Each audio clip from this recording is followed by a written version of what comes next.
Okay, now on to our second recipe, which is the tuna salad nori wraps.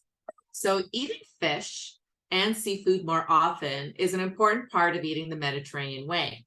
Replacing red and processed meats with fish 2 to 3 times per week supports cancer prevention guidelines, which recommends that we reduce our intake of red meat and processed meats to a max of 500 grams per week. In fact, it's the red meat that we say a max of 500 grams per week. When it comes to processed meat, there's more of an indication that we should avoid it as much as possible. The classic anti-inflammatory diet by Dr. Wheel also included fish. So it was pretty well more of a pescatarian diet. But with that said, if you don't eat fish or you can't eat fish, I don't want you to worry. Focus on other healthful foods that we talk about today. And it's all about building your own healthful plan for yourself. Okay, back into the kitchen. Looking forward to these nori wraps. Awesome, wonderful. Okay, so yes, we decided to make something again inspired, by those Mediterranean ingredients, but a slightly different profile. So we're going to be making these nori wraps. The nori is seaweed, right? It is the very traditional, typical seaweed that you would see with sushi rolls, and we're making a tuna salad, essentially an elevated tuna salad. But again, using some wonderful staple pantry ingredients. So canned tuna, and we're using the skipjack tuna here. And we're going to start off by making a dressing and incorporating this tuna into it, and then we'll get to the wraps in a second. So bring it down a little bit here, and this is going to be a Dijon lime based dressing. You can definitely go traditional. And I know the traditional is like with a mayonnaise, but if you like more of that creamy, but maybe you want something different with the mayonnaise, you can use yogurt. You can use like a light sour cream or something like that. But this is going to be a little more on the punchy side, not as creamy as your like traditional tuna salad. So a little bit of Dijon. This is a coarse Dijon. I like a little bit of that bite from the mustard, and then I'm going to add some lime juice, and then I'll add this juice of the entire lime. So we'll say it's about 2 tablespoons, maybe 2 to 3 tablespoons here.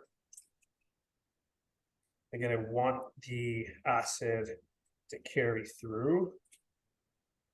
So we use the whole lime. You can definitely use lemon. You can use a splash of vinegar if you prefer. And about the same amount in olive oil. We added 2.5 tablespoons of lime. We'll do 2.5 tablespoons of the olive oil. And it's a small pinch of salt. We will whisk this together. You can use a fork. You can even do this like in a little mason jar. But to get that acid and that oil to come together, we want to be pretty aggressive with your whisking. And this will also give us a much creamier consistency as well. The mustard in this case will actually act as an emulsifier, so it will help get that really nice creaminess. So we have this really nice, slightly creamy, not as creamy as like a mayonnaise-based dressing, but it does have some body to it. But it's a little more acidic, a little lighter than a traditional mayonnaise-based dressing. And then we'll add the tuna right in here.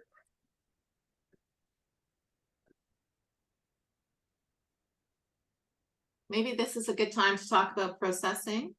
Or, yeah. So Something else that we wanted to clarify is, I don't know if you've noticed, but we've gone from saying don't eat processed foods to now saying, oh, minimally processed foods are okay. Oh, but avoid ultra processed. So what exactly do these new terms mean? So again, deep dive into that. And I thought I'd bring it forward because with the Mediterranean way of eating, if you look at our University Health Network newest handout on eating the Mediterranean way for good health and a longer life, it talks about having whole foods, unprocessed foods, and minimally processed foods.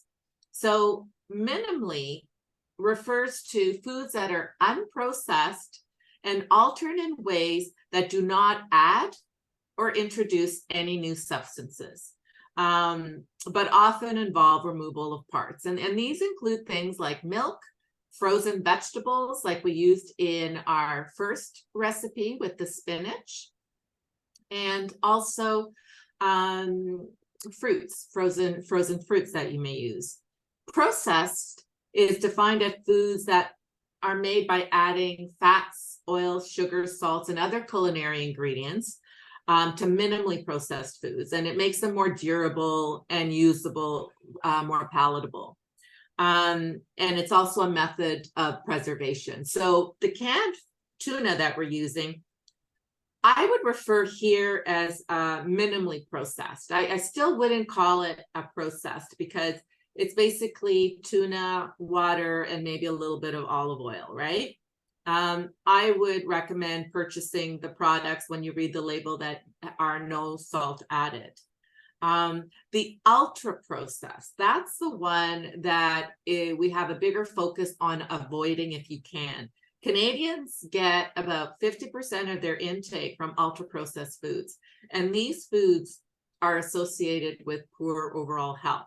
And what do we mean by that? These ultra processed foods are defined as not modifying an actual food, but formulations of industrial ingredients and other substances that are derived from food. So the example I like to use is an apple. So an apple is unprocessed. Apple sauce, frozen apples, minimally processed.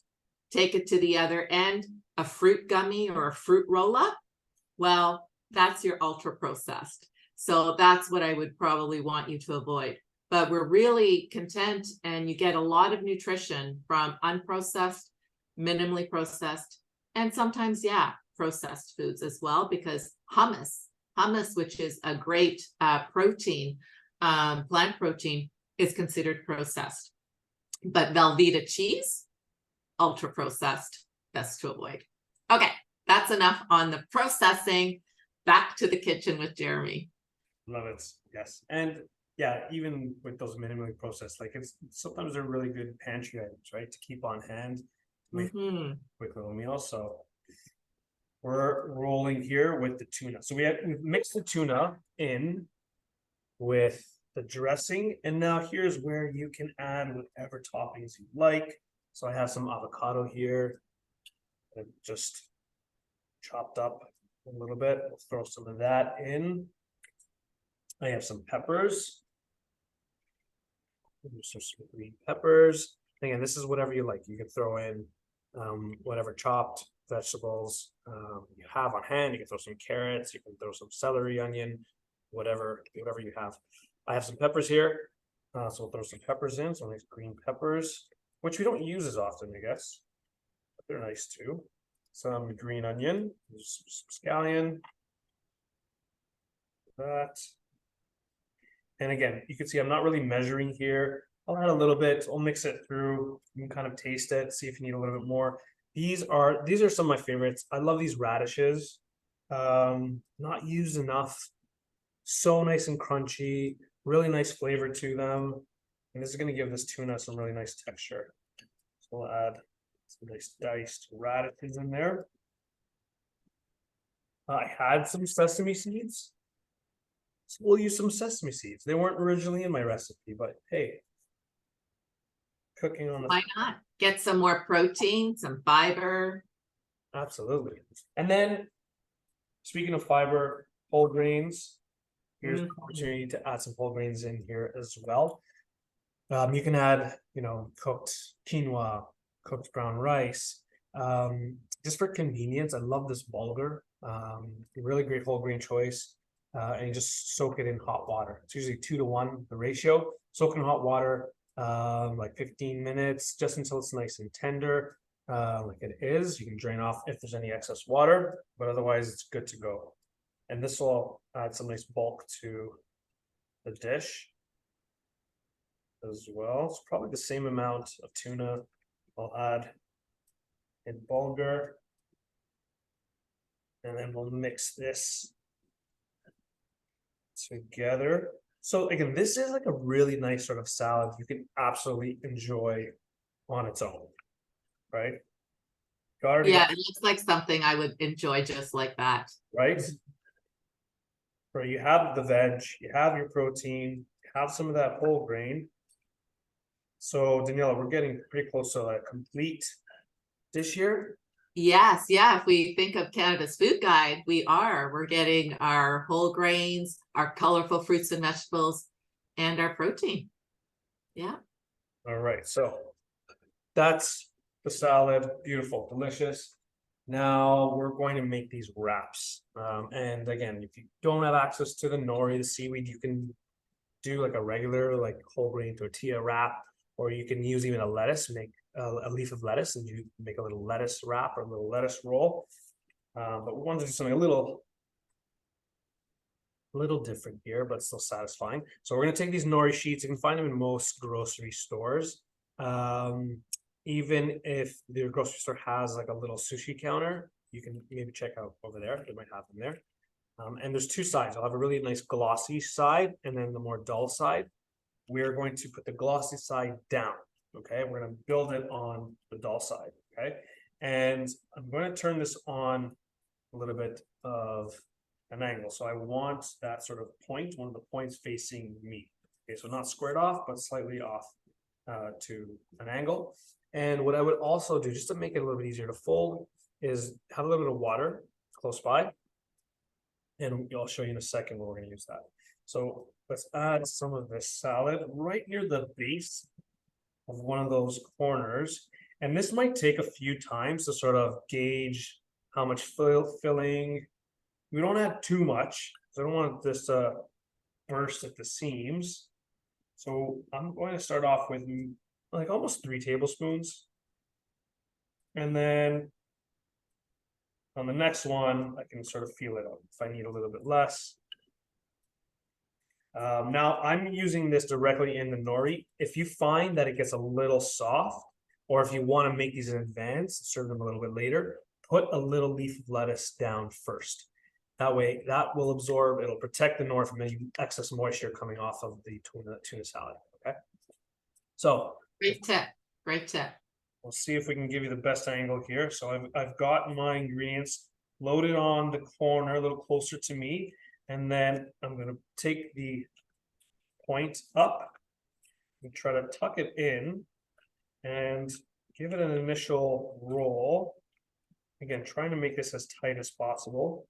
And then here's where I'm going to go in with the water. And on the ends, I'm just going to dab it a little bit. This makes it a little bit more malleable, a little bit easier to fold in those ends, because I don't want this squeezing out of the side. And then we'll just, as it's tucked in, we'll continue to roll through.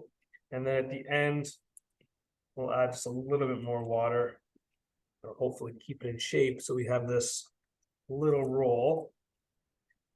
Now it's cute. It's a nice little tiny one. Maybe you can go a little bigger with the next one, just to show you. And then here, and again, you can, like, you don't even have to cut it in half. You can serve it whole.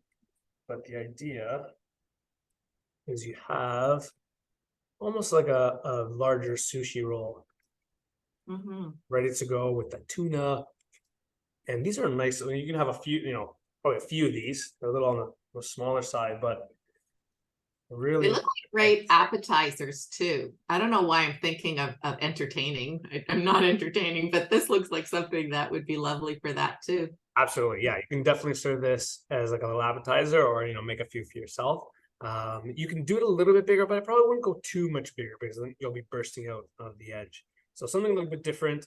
Again, if you can't find the nori, or if it's a little finicky, use a regular wrap, tortilla wrap, or even a lettuce leaf, and that would be great as well. But there we go. There's our next recipe, the tuna salad nori wraps. Beautiful, beautiful. And we're hitting again, another point with the eating in the Mediterranean way, which is to have more whole grains. And we're doing that